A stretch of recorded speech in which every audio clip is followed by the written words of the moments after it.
So I wasn't actually planning on seeing Encanto. In fact, I completely forgot that this movie was a thing until I started hearing whispers that it might actually be a Disney movie that was worth seeing. And don't get me wrong here, I like Disney, I love going to the theme parks, and I find the history of how it all started to be incredibly fascinating. And of course, like 99% of the American population, I have a baked-in nostalgia for Disney films and television. But I'm going to be real with you for a second here. I'm a bit burnt out on Disney as of lately, and I could feel this burnout start all the way back when I saw Moana in 2016. And while Moana has a lot going for it, and I don't think that it's bad by any means, it was the first time that I'd sat down to see a Disney movie that I was genuinely really excited to see and thought, I feel like I've already seen this before. And carrying that feeling into Ralph 2 and Frozen 2, I was admittedly underwhelmed and fatigued after being subjected to the same old and sometimes literal song and dance that these films are so good at doing. I wanted something that at least felt like it was trying to do something different, while retaining that same Disney vibe, of course, and well, Encanto kind of did that. Now don't get me wrong here, Encanto isn't some sort of experimental Disney movie. It's still very much so by the books in a lot of ways.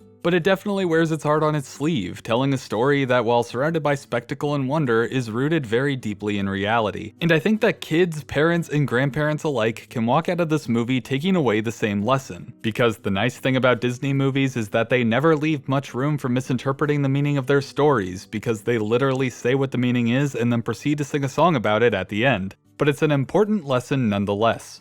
And you know, very quickly, while I'm on the subject of songs, I just want to say that the musical numbers in Encanto were alright. They aren't going to be the main focus of what I want to talk about here, as I've just never been that big a fan of musicals, and anything I say will probably be unfair, but I can't not talk about them since they are an important component to this film. This movie doesn't do itself any favors by starting out with a very fast-paced song that is just meant to serve as an exposition dump.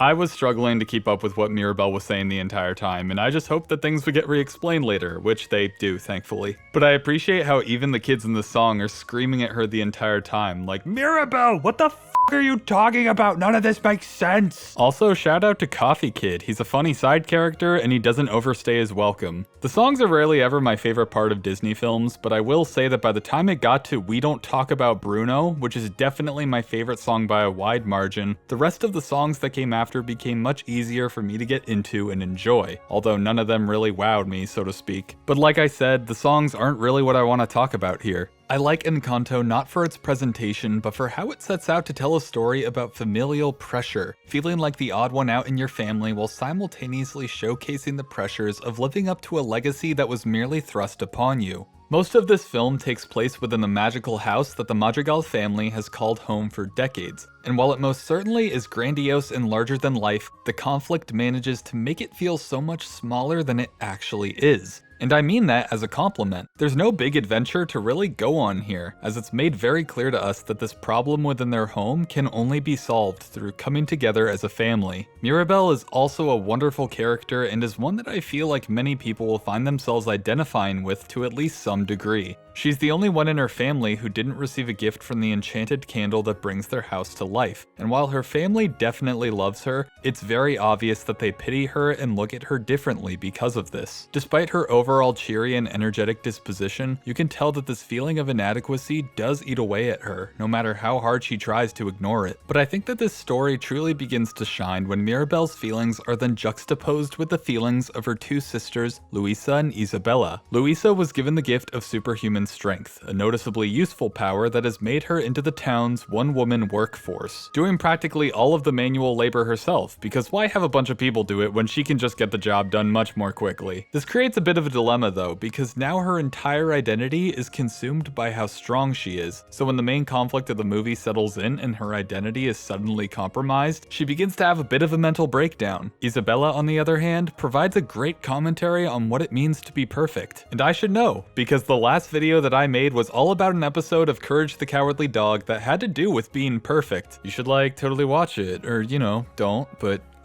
I love you forever if you did. But I'm happy to say that those themes carry over and are expanded upon here, because while everyone around her considers her to be the perfect sibling that can do no wrong and has these cool-ass poison ivy powers, we find out that she's actually not happy with keeping this facade up for the sake of putting the wants and desires of her family before her own. Which is noble, sure, but it can be severely damaging to the relationships that you have with those around you as well as yourself. Alright, I've had to bite my tongue a few times now, so I think that's a sign that it's time to talk about a few spoilers. I think that this movie worked as well as it did for me because I didn't know very much about it going in. So if you still have yet to go see it, I definitely recommend giving it a watch and then coming back here for the rest of my thoughts. So now that you've been warned, let's get into the specifics. First off, I absolutely loved those early scenes between Mirabel and Antonio. Since Mirabel is the only one in the family who has never received a gift, she's still living in the nursery that's meant for the young Madrigal children who have yet to receive their gift. And in the same room lives her cousin Antonio, who is expected to receive his gift that night. You can tell through their conversation about a ceremony that these two are close, and this bond between them is also represented when Mirabel gives him a handmade leopard plushie, saying that she knows he's an animal guy. And this quickly comes back into play when his gift allows him to speak with and befriend animals instantly. But what's most important to discuss here is the entire sequence of Antonio's ceremony start to finish. Initially, he's too scared to approach his door alone, requesting that Mirabel help escort him towards it. And this understandably raises a few eyebrows. But as soon as he receives his gift and the door to his room opens, there is a dramatic shift that occurs in Antonio. His fearfulness is gone almost instantly, as receiving his gift brings along with it a massive boost in confidence and purpose now. Not only that, but the most prominent animal that comes to his side is a real-life leopard, which is now doing the job of escorting him into his new room and what is essentially his new life. And all that Mirabel can do is watch on as her much younger cousin moves forward, leaving her behind like the rest of her siblings and cousins. There are just so many emotions to process during this scene, and I just think it's so well done. Another scene that stood out to me was later on, after it's revealed that Bruno has been living inside the walls of the house this entire time. Now, Bruno was a character that was talked about, or I guess not talked about, sorry, I forgot that we don't talk about Bruno. But he was built up throughout the first act to be this nefarious person that seemed to make everyone's lives horrible through his gift of predicting the future. And here's what I love about this, because as mentioned previously, there is a heavy expectation that comes with receiving these gifts.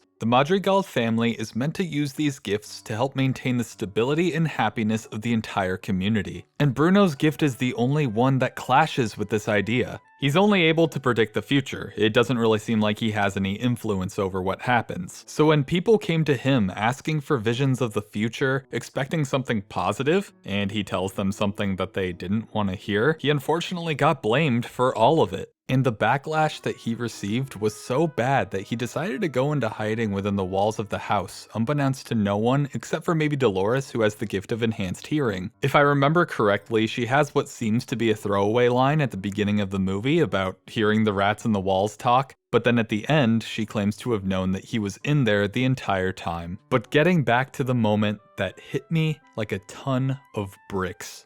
Mirabel notices that the main room in the walls that Bruno hangs out in is next to the dining room table, and there is a plate painted onto the piece of wood extending from the wall, implying that every time they all ate dinner together as a family, he was sitting there too in the fucking wall. Damn it, Disney, you can't do this to me. So yeah, I think that was my favorite scene in the movie. Okay, the last thing that I need to talk about here is the ending. As much as I liked this movie, I'm still not sure how I feel about its conclusion. For some reason, I thought that it was going to end by having everyone in the family lose their gifts permanently. After all, they came together and rebuilt their home using the skills that they learned from having their gifts, as well as having the entire community come together to help them for a change. And that seems like a pretty sweet note to end on, with the family realizing that not only are they still capable enough to do things without their cool superpowers, but they have each other to lean on for support in times of need. But when Mirabel put in that doorknob that made the entire house magical again, I was admittedly a little disappointed. Maybe the ending that I wanted was a little too somber for Disney standards, but I think that it would have been a bit more impactful if that was the route that they chose to go. I mean, Tangled made it work, so why couldn't they do that here? And well, I think that's pretty much all that I have to say about Encanto. What I'm hoping for is that it garners a fan following and it doesn't fall into the Disney vault of obscurity in half a decade's time, because that would just be a shame. Sure, it ain't Frozen, but I think that there is a lot of value in telling more stories that are, for lack of a better term,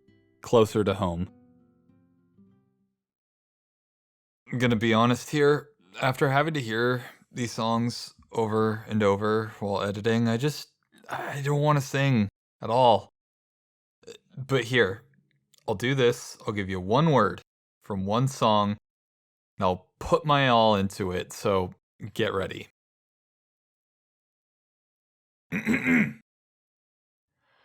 Colombia! There you go.